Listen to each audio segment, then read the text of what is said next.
All right. Well, good morning, everyone. I'm Jill from Carnegie Science Center's Demonstration Theaters team, and welcome to another installment of our Let Us Grow Together program, Get to Know a Gardener. With this program, we've teamed up with GrowingGreat and Del Monte Foods in their National STEM Education Initiative to educate students and families on the science of planting, growing, and eating healthy foods. Today, we are joined by our friends at North Hills Community Outreach, located in northern Allegheny County. NHCO is an organization dedicated to being people helping people. We are going to meet Alyssa Crawford, who is the Garden and Youth Coordinator for the Rosalinda Soros Soriani Garden, which is a volunteer community-supported organic garden. Over the last 9 years, NHCO has harvested over 45,000 pounds of fresh produce, serving over 1,500 families in need each year. So Alyssa is going to help us explore a fun and exciting gardening topic. I'm actually really excited about this: bees and apiaries. So without further ado, let's dig in. Good morning, Alyssa. Hi, good morning. I'm so glad you could join us today. So let's start with something really basic. What is an apiary? So an apiary is a collection of beehives. The Latin word apis means bee, so that's where that word comes from. We have an apiary here at our garden, and we're going to get a chance to explore it today. I am so excited. All right. Well, you know what? I understand you're actually going to show it to us. So we're going to head over there. And while we're getting over to our apiary, let's talk a little bit about what is it that makes bees so great for pollinating gardens or anything. So we have about 8 honey beehives here in our apiary. And in this particular plot of land, there used to be an old house there. And so the soil was contaminated with lead. And so it was not good for growing vegetables. So that's what kind of initiated the idea to put in our apiary here in 2014. So we've had an apiary here for a while, and our bees help with the pollination of our crops. Bees pollinate about 100 important food crops here. And basically they're visiting the flowers. They're trying to get pollen and nectar. And in the process, the pollen sticks to their furry bodies, and then it transfers from the female to the male flowers, which allows these plants to pollinate. Awesome. So I tell you what, can you show us your apiary? I think folks would love to see the bees. Absolutely. We're going to head over to the apiary now, and our beekeeper Jimmy, he will open up the hive and he will show you what it looks like in the hive. So let's head on over. Awesome. Jimmy, do you want to show us your hive? Yes, good morning, everyone. This is a new hive. So we're just starting out with the queens. There's 3 types of bees that are in a hive.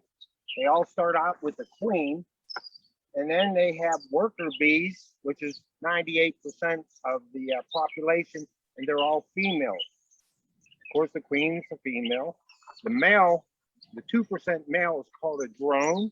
He is there just to help the queen mate so she can produce new bees that are in the hive. This here frame is a blank frame. This is the foundation. And you see all these little cones in here. The bees will build up, and I'll show you another picture of that where they build it up into honey, or they'll have their new brood in there. And the brood is the baby bees. I'm gonna pull this out. Fortunately, we have a nice, beautiful day. And you see all the bees. Remember what I showed you what this frame looked like? They're building this frame up with all the bees on it to make honey or to lay brood, which is the eggs of the queen. So I'm going to show you also a frame of honey that these bees are making. There you go. That's a beautiful frame of honey these bees have already made. It's sealed with a wax over it, and give it a little bit of time. We can crack it open and take the honey off of it. Usually a hive will have in the wintertime about 10,000 bees, but shortly after January, when the trees are starting to bloom out in February, March, these bees are going out there and they're gathering pollen. And if there's any nectar of any of the flowers, they'll grab that and they bring it back to the hive. Those are called the forager bees, but they're all worker bees except for the male drones. The forager will bring back whatever, the pollen or the nectar. Alyssa mentioned the pollen. There's 2 sacks on a bee that collects the pollen. And these bees will bring it back. There will be bees inside here that are attending bees. And what they do is they'll take that nectar or pollen from that bee that traveled up to about 2 miles to bring it back here. And then they'll take it into the hive and put it in the proper areas where the brood is being attended by bees. Somebody has to feed that young brood.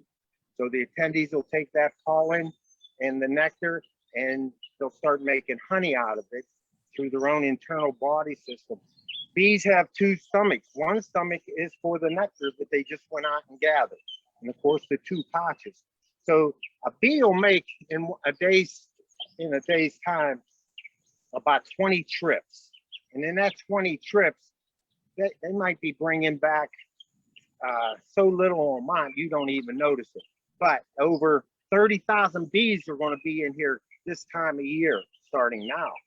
Now we've had some swarms in this apiary, so a lot of our bees haven't gotten into full swing of making the brood, the queen laying eggs for the brood, and getting the boxes filled up.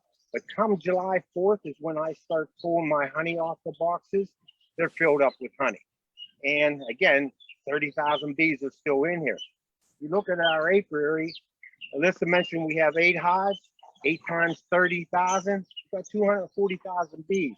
Fortunately, we're on a calm day and these bees ain't everywhere. Certain times of the days it's best to get into the hive. Most of these bees are gone out already to forage. And these other bees are young bees that, if you look how small some of these are, that's a young bee. So her job is maintaining the hive. Some of the bees that maintain a hive also guard the entrance, because the only bees that are coming into your hive box, this one here, are bees that are in this family. So anybody that thinks they can get in here, they're going to be shown out the door.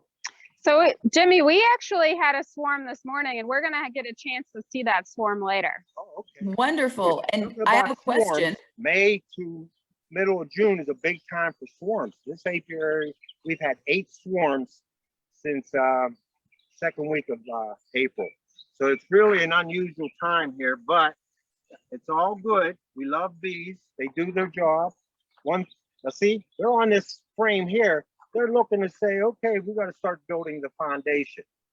And they got nectar in the pollen, the ingredients, the wax, that they can start making the cones, put the honey in. All right. Bees make propolis. Propolis is like a strong glue, a lot of, and it seals the boxes airtight. Wonderful. But thank you very much. All right. You. Do you have any questions for Jimmy? I do have one question. We keep talking about a swarm. So I know that bees fly around, but what really is a swarm? So a swarm is a means for the beehive to reproduce additional hives. A beehive, as Jimmy mentioned, will have 1 queen, but they will make another queen and then they will set to split off. So about half the hive will leave the existing hive to go form a new hive, and Gotcha. with the new queen that they've made. I see. Oh, the old queen. Gotcha. So when you see a swarm of bees, you're actually seeing bees trying to establish a new hive. Exactly. And it's really cool while you're here when they swarm, because you hear it before you see it. The buzzing gets really, really loud, and it's kind of like a tornado of bees. And that actually happened this morning. So if we want to walk over, I will That'd be show awesome. you where they have collected on our tree over here. Let's Wonderful. head on over. And when they swarm, they're very docile because they are looking for a new home. I actually walked through the swarm without a suit on and they did not bother me.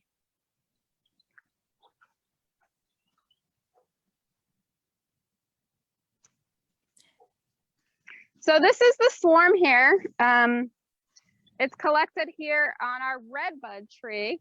And basically, right, it's a pretty small swarm. Basically, right now, they are sending out scout bees to find a new location for them to move to. And the scout bees will come back and they will do what's called a waggle dance. And they will communicate to the other bees, hey, I found a good home for us. And whichever bee kind of has the most convincing waggle dance, the collective will decide to move with those bees to their new home. So when people hear that sound, I mean, I guess some people might think, oh no, I need to be careful. But really what you're looking at is something wonderful because the bees are looking to reproduce and make more hives. Exactly. And we try to reduce the amount of swarms since we are in a populated area. We prefer to collect them. We do have a swarm trap that often the bees will move to, so we can keep those bees and continue to manage them in our hives. And that brings me to a question about kind of urban versus rural beekeeping. Like, do bees do better in rural environments, or can we have successful apiaries here in the city? Great question. So bees can do well in rural areas and urban environments. We've actually found that bees are doing better in urban environments, and we think because there's more biodiversity of flowers and trees, and there's also less pesticides being sprayed in urban and suburban areas. That's fascinating. I wouldn't have thought of that, although I have heard that, you know, there's certain things we can do to encourage bees, because I understand that with use of pesticides and things, we've been dealing with issues of losing bees, and they're very important to the health of not just our crops, but nature in general. So is there anything anybody can do at home to kind of help the bees?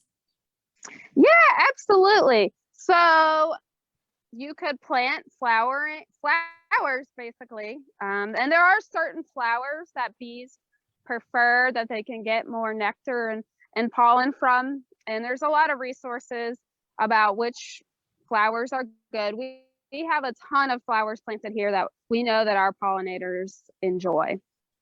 Gotcha. And another thing is you can plant trees and don't spray insecticide in your yard.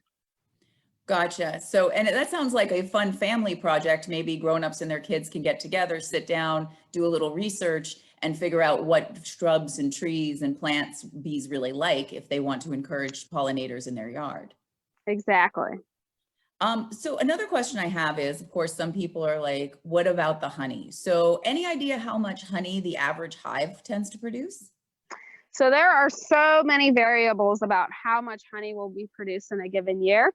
It can depend on the weather, what kind of temperatures and rain we're getting, how the flowers are doing, if the hive itself is healthy, if they're dealing with certain pests that could affect how much honey they make. So there's so many variables. And one thing we want to keep in mind is that honeybees make honey to get them through the winter. They feed off that honey all winter long because there aren't any flowers out. And so, but they can make 2 to 3 times the amount of honey that they would likely need during the winter. So what we're harvesting is the extra honey. We never want to harvest too much honey or our bees could go hungry and die during the winter time. And I've read different numbers. A hive could produce anywhere from 10 to up to 200 pounds of honey. It's super variable. And so we want to make sure when we harvest that honey, we're leaving enough for them for the winter. Awesome. So that brings me to kind of one of my final questions, which is, now I personally love bees and I've been really fascinated and I've seen a few people around the city who keep bees, but how hard is it to manage and maintain an apiary? Is this like a little hobby you can have, or is it kind of almost like a full-time job? It's definitely not a full-time job. It can be, but if you have a lot of hives, people do turn it into a full-time job. But there are plenty of hobby beekeepers. We recommend that you have at least 2 hives in case one doesn't do well. Hopefully the other hive will do better. And my recommendation is to try to connect with a beekeeper who has experience. Our beekeeper, Jimmy, is one of those guys. He has about 8 years experience beekeeping. And so he actually mentors some of our newer beekeepers that are at our apiary, because there is a lot of expertise that goes into how to manage a hive and best practices. So it's helpful to learn from someone else about how to do that well. Gotcha. And I suppose one would also need to check their local ordinances to make sure that they're, if they're keeping an apiary, that there's probably, you need to have a certain amount of space for the bees. And I assume that's something that you folks, I noticed you had fencing in there in your hive area. Absolutely. So our apiary is far back from the road, and we have bamboo fencing around it it's kind of like a privacy barrier, and it's not in an area where there will be a lot of people walking around. And the bees will fly over that fence instead of through, which is where people would be standing. Gotcha.